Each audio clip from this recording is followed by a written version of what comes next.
सो नमस्ते बच्चों, 11th का ये हमारा दूसरा सैम्पल पेपर है और इन्हीं सैम्पल पेपर्स में से आपको कई क्वेश्चंस जो हैं आपके फाइनल एग्जाम में देखने को मिल जाएंगे, जो कि आपका 16 तारीख को है। तो चलिए, तो इसके बाद तो हम पहले कर चुके हैं, तो अब टाइम नहीं खराब करेंगे। तो सबसे पहले हमारा जो क्वेश्चन है ना, 20 नंबर, 1 नंबर वाले छोटे छोटे हमें 20 क्वेश्चंस मिलेंगे। तो जो पहला क्वेश्चन है हमारा वो है, what is the number of significant figure in 0.007। ठीक है, तो इसके अंदर कितने सिग्निफिकेंट फिगर्स हैं। तो थोड़ी सी हम जैसे आपको समझाऊँ तो टाइम लग जाएगा, बाकी मैं बता देता हूँ। ठीक है, इसमें सिग्निफिकेंट फिगर जो होगा वो होगा 1। ठीक है, तो इसमें कितने सिग्निफिकेंट फिगर हैं, इसमें सिर्फ एक सिग्निफिकेंट फिगर है। जैसे मान लीजिए ये आता है 0.002, इसमें भी एक सिग्निफिकेंट फिगर होगा 0.023। अब इसमें दो सिग्निफिकेंट फिगर होंगे, जीरो के बाद वाले ये काउंट होंगे बस। ठीक है, तो अगर मैं समझाऊंगा तो काफ़ी टाइम लग जाएगा, तो मैं बस आपको सॉल्व करवा देता हूँ। उसके बाद है the dimensional formula of rate of doing work. ठीक है, तो रेट ऑफ डूइंग वर्क यानी कि पावर का डायमेंशनल फार्मूला क्या होगा, ये। ठीक है, बाकी ये एक आपको समझा देता हूँ, पावर वर्क अपॉन टाइम, और वर्क आपको पता है m1 l2 t-2 upon T. तो m1 l2 t-3 आपका यहाँ से आ जाएगा। उसके बाद अब बाकी समझाएंगे तो प्रॉब्लम हो जाएगी। तो चलिए इस पर सीधे देखते हैं कि जो तीसरा क्वेश्चन है, acceleration of a body moving with constant speed in circle is. तो इसका जो सही आंसर आएगा वो भी आपका बी होगा, ओमेगा स्क्वायर आर। ठीक है, ओमेगा स्क्वायर आर। इसके बाद जो नेक्स्ट है हमारा चौथा question, the component of a vector along x axis will have minimum value if। इसका क्या सही आंसर आएगा, इसका सही आंसर आएगा आपका B, vector is along positive x axis। तो ये आपको समझ आ गया। उसके बाद पांचवा question, a man sitting in a train in motion, a man sitting in a train in motion is facing the engine, he tosses a coin, the coin falls behind him, state the condition of motion of train। तो क्या बोलेंगे इस case में, read कर लीजिए आप ये चारों। तो आपका जो सही ऑप्शन है वो होगा D, the train is moving forward with acceleration. ठीक है, अगर मैं समझाने बैठूंगा ना आपको तो काफ़ी टाइम लग जाएगा, इसीलिए हम डायरेक्टली ये कर रहे हैं बस। तो इसके बाद जो सिक्स्थ क्वेश्चन है, if the duration of time is small then impact of a force will be, वो ज़्यादा लार्ज ही रहेगा। ठीक है, तो इस केस में ये आएगा। जिसे थोड़ा समझाऊँ तो इम्पैक्ट का फॉर्मूला था फोर्स इनटू टाइम। ठीक है, तो स्मॉल ड्यूरेशन के लिए अगर, तो जो सातवां क्वेश्चन है, the apparent weight of a man in a moving lift is less than his real weight, then it is going down with uniform speed and acceleration, constant linear momentum और retardation। तो इसका क्या सही answer आना चाहिए, तो इसका सही आंसर होगा आपका एन एक्सेलरेशन। ठीक है, उसके बाद जो आठवां क्वेश्चन है वो है, when a coil spring is compressed the work is done on the spring then the elastic potential energy। तो इस केस में इलास्टिक पोटेंशियल एनर्जी क्या होगी,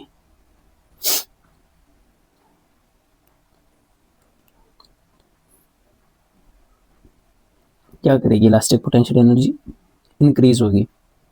ठीक है, the work done on an object does not depend upon displacement, force applied, angle between force and displacement, initial velocity of object. इसका तो आपको पता ही है। ठीक है, इनिशियल वेलोसिटी ऑफ ऑब्जेक्ट आएगा, वर्क के फॉर्मूले से आप निकाल लोगे। 10th क्वेश्चन है, in the absence of net external force on a system which of the following will not change, linear momentum only, angular momentum only, both linear momentum and angular momentum, neither linear और angular momentum.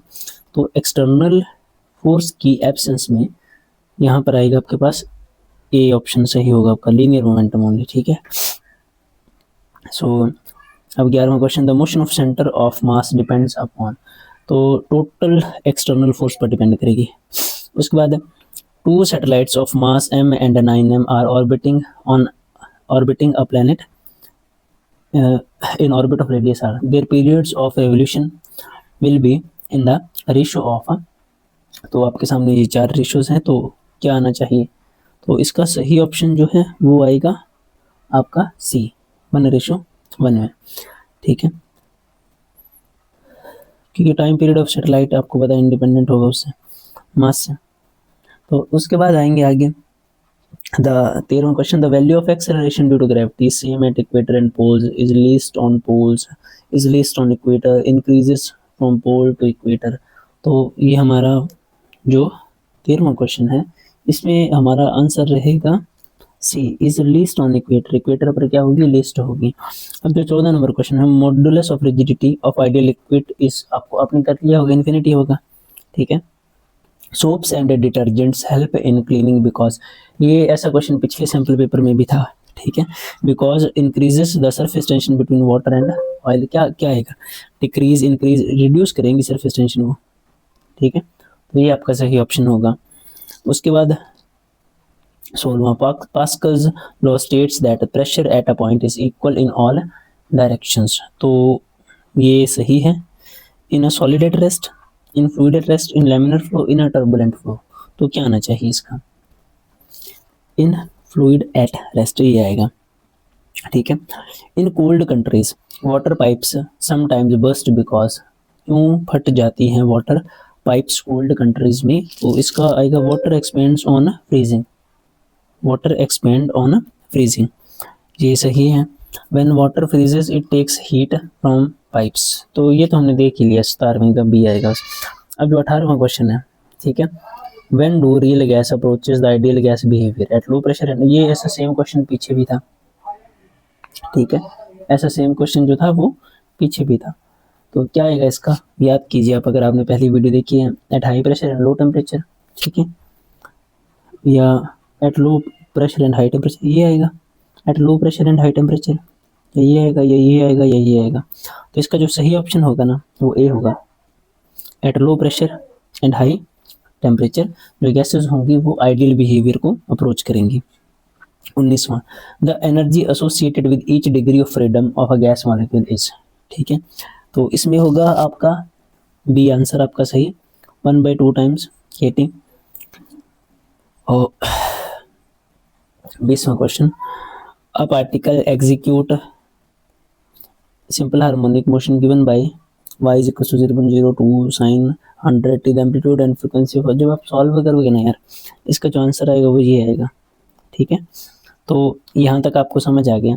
इसके बाद देखिए, एक एक वाले तो हमने कर दिए, अब दो दो वाले जो क्वेश्चंस हैं वो ये हैं, ठीक है। The mass and speed of object are 2.50 kg and 3.0 metre per second respectively, then find the kinetic energy and correct number of significant figure. तो ये आप कर दोगे आराम से, काफ़ी सिंपल है, हाफ mv² काइनेटिक एनर्जी का formula. So what are dimensional and dimensionless variables, give example also. अब ये तीसरा क्वेश्चन आ गया, आप रीड कर लीजिए, ठीक है। ये चौथा, इसकी और में न्यूमेरिकल होगा, मिलेगा आपको। चौथा क्वेश्चन आ गया, what is the amount of work done by force when body moves in circular path, ठीक है। उसके बाद टर्म विस्कोसिटी आ गई, stainless steel cooking pans preferred आ गया, आइडियल गैस क्या है, कैरेक्टरिस्टिक्स बताइए, डॉपलर इफेक्ट क्या होता है साउंड वेव्स के लिए, ठीक है। फिर एक न्यूमेरिकल है 3 नंबर वाले में। और ये जो क्वेश्चन है ना, ये काफ़ी ज़्यादा ज़रूरी है, ये आपको ना रियल में मिल सकता है। State Newton's second law of motion, show that second law gives the measure of force, ठीक है। उसके बाद ये जो है, find the expression for elastic potential energy stored in a stretched spring, ये भी काफ़ी ज़्यादा ज़रूरी है, ये भी मिल सकता है आपको, मतलब सच में फाइनल में मिल सकता है आपको, जो एग्ज़ाम होगा आपका कंजर्वेशन ऑफ एंगुलर मोमेंटम। अगर आपके पास ना जो आपको स्कूल के टीचर ने करवा रखा है, आप ना वही कीजिए, वैसे ही लिखिए जो उनकी वर्डिंग है, ठीक है। पर आपके पास अगर कोई मटेरियल नहीं है तो आप कमेंट कर दीजिए, हम प्रोवाइड करवा देंगे। फिर ये एक न्यूमेरिकल है।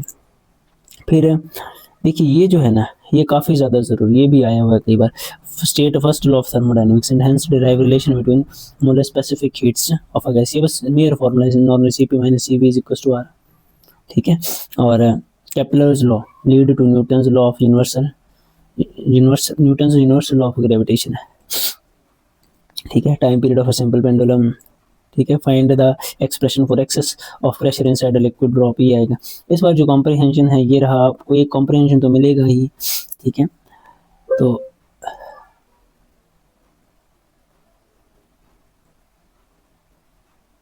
Parallelogram law of vector addition आ गया, तो ट्रायंगल लॉ भी आ सकता है आपको, इक्वेशंस ऑफ मोशंस भी आ सकती हैं आपको इसमें, जैसे elastic origin in one dimension भी पूछा जा सकता है, जैसे बर्नौलीज थ्योरम आ गई, यहाँ पर आपको इक्वेशन ऑफ कंटिन्यूटी भी पूछी जा सकती है, ऑर्बिटल वेलोसिटी भी पूछी जा सकती है, ठीक है। ऐसे आर्टिकल्स भी आपको मिल सकते हैं, तो ये आपको कर लेनी चाहिए, ठीक है। अगर आपको कोई पर्टिकुलर टॉपिक नहीं आता और आपको समझना है तो आप कमेंट कर दीजिए, कोशिश है पूरी कि एग्जाम से पहले वो वीडियो हम बना देंगे। तो चलते हैं नेक्स्ट सैम्पल पेपर की तरफ। अगर आपने ये वीडियो पूरी देखी है तो ज़रूर इसे लाइक कर दीजिएगा, ठीक है, और हमारे चैनल को सब्सक्राइब भी कर दीजिएगा ताकि हम ज़्यादा से ज़्यादा बना पाएँ। मुझे बुखार है काफ़ी ज़्यादा, ठीक है, बोला भी नहीं जा रहा मुझसे, पर हम ये वीडियो रिकॉर्ड कर रहे हैं। इसके बाद 2-3 सैम्पल पेपर की और रिकॉर्ड कर देंगे। अगर आप सिंपली एक लाइक कर दोगे और सब्सक्राइब कर दोगे, बस आपको क्लिक ही करना है, ठीक है, क्लिक ही करना है, कुछ नहीं करना। तो उससे भी हमें काफ़ी हेल्प मिलेगी आपके लिए। और बेस्ट ऑफ लक आपके एग्ज़ाम के लिए। तो इसके बाद एक सैम्पल पेपर पर वीडियो हम और बना देंगे।